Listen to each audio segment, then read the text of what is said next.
اگر آپ اٹھا کے دیکھیں تو رسول اللہ صلی اللہ علیہ وسلم کی زندگی انسان کے لیے مشعل راہ ہے. وہ لوگ جو بتوں کے پجاری ہیں اور کعبۃ اللہ جو اللہ کا گھر کہلاتا ہے اور بتوں سے بھرا ہوا ہے, ہر قبیلے کا الگ بت ہے, باوجود اس کے کہ سارا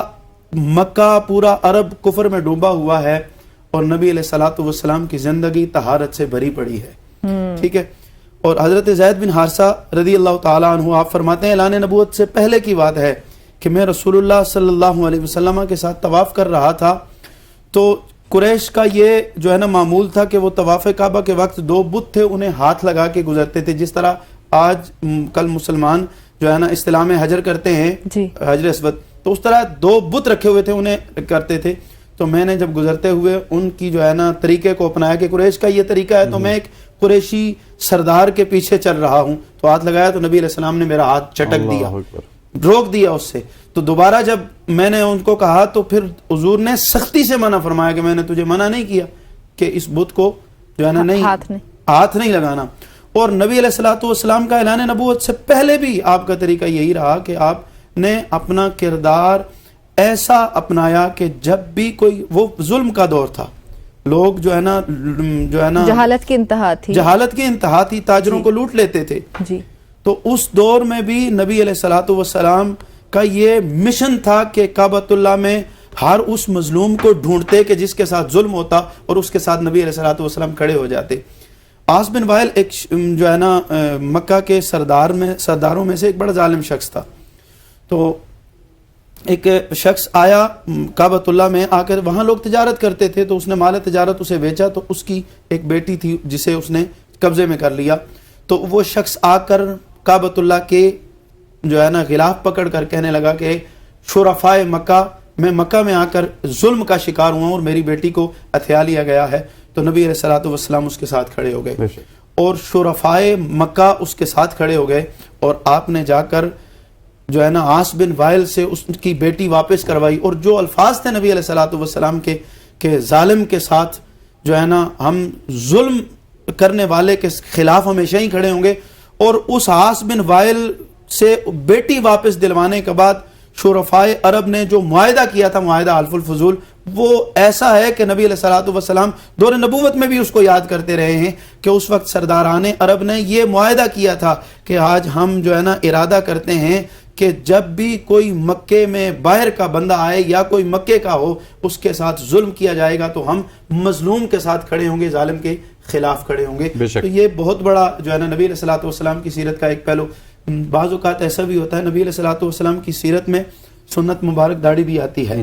زلفیں مبارک بھی آتی ہیں, اچھا لباس پہننا بھی آتا ہے, میٹھا کھانا بھی آتا ہے, لیکن نبی علیہ الصلوۃ والسلام کا ظلم کے خلاف کھڑا ہونا بھی یہ سنت میں آتا ہے. بہت بڑی بات کر دی. علامہ صاحب آپ کی طرف آؤں گا. نبی علیہ الصلوۃ والسلام کی اگر زندگی کی بات کی جائے, وہ کامل ہیں, وہ اکمل ہیں, انہوں نے ایک معلم کے طور پہ بھی ہمیں سکھایا, انہوں نے ایک مفتی کے طور پہ بھی ہمیں سکھایا, انہوں نے ایک امام کے طور پہ بھی ہمیں سکھایا, انہوں نے ہر شعبے میں خود پریکٹیکلی ہمیں سکھایا. ایون اگر گھر کی تعلیم کی بات کی جائے تو انہوں نے یہ بھی بتایا کہ اپنی بیٹیوں کے ساتھ کیسا سلوک کرنا ہے, اپنے بیٹوں کے ساتھ کیسا سلوک کرنا ہے. مطلب کہ کاملیت اور اکملیت یہ دونوں چیزیں نبی علیہ الصلوۃ والسلام پہ ختم ہوتی ہیں. میں عرض کروں کہ میں عرض کر رہا تھا کہ حضور نے ہر جگہ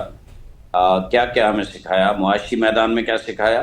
حضور جب تشریف لائے تو خواتین کو زندہ درگور کیا جاتا تھا, بلکہ خاتون کو گھر میں نوکرانی کے طور پہ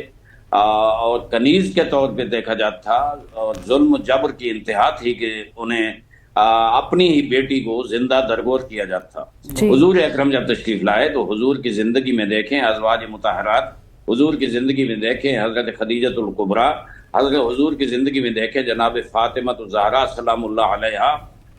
بیٹی ہیں, لیکن حضور نے دنیا کو دکھایا کہ دیکھیں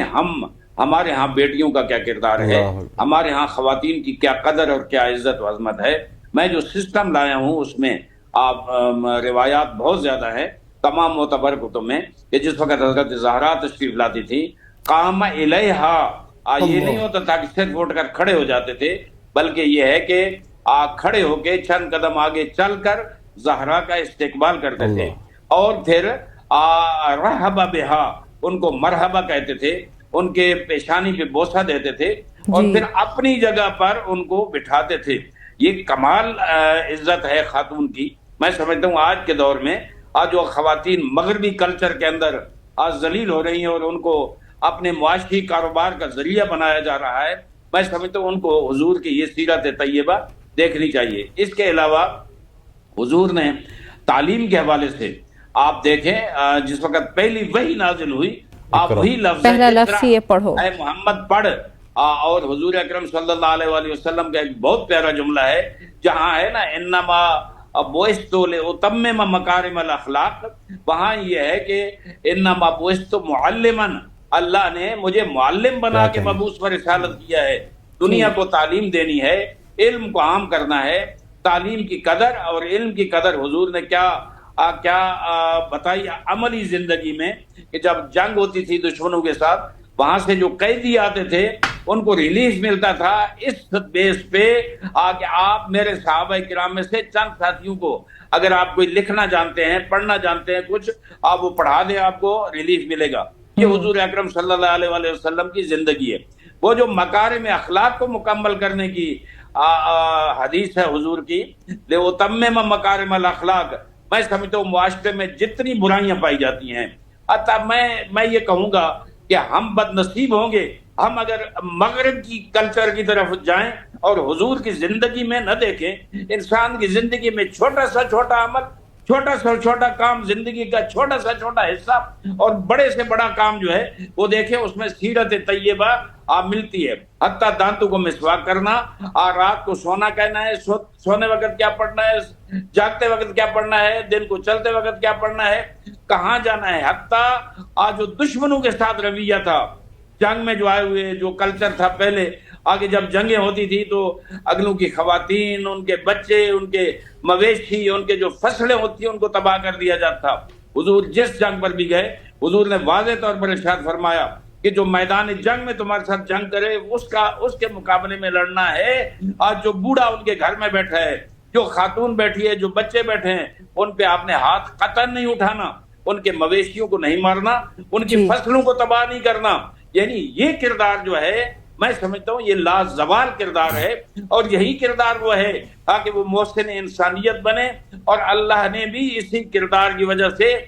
قیامت تک کے لیے انہیں خاتم النبیین بنایا. ان کے بعد اور نہ کوئی سسٹم آنا ہے، نہ کوئی نبی آنا ہے. وہی ہیں جن کے کردار کو، جن کی تعلیمات کو لے کر اگر انسانیت آگے بڑھے گی تو میں سمجھتا ہوں انسانی اقدار سر بلند بھی ہوں گے، زندہ بھی ہوں گے، اور انسان کی دنیا میں عزت اور عظمت بھی ہوگی. بالکل ایسے ہی ہے علامہ عارف فائدی صاحب. اتنی خوبصورت گفتگو، یقین جانے کہ بالکل محو ہو گئے ہم اس میں، اور ایسے دل ایسے کرے کہ یہ گفتگو چلتی رہے اور ہم اسی طرح خاموشی سے سکون سے بیٹھ کے سنتے رہیں. علامہ صاحب آپ کا میں اپنا وقت دینے کے لیے بہت شکریہ.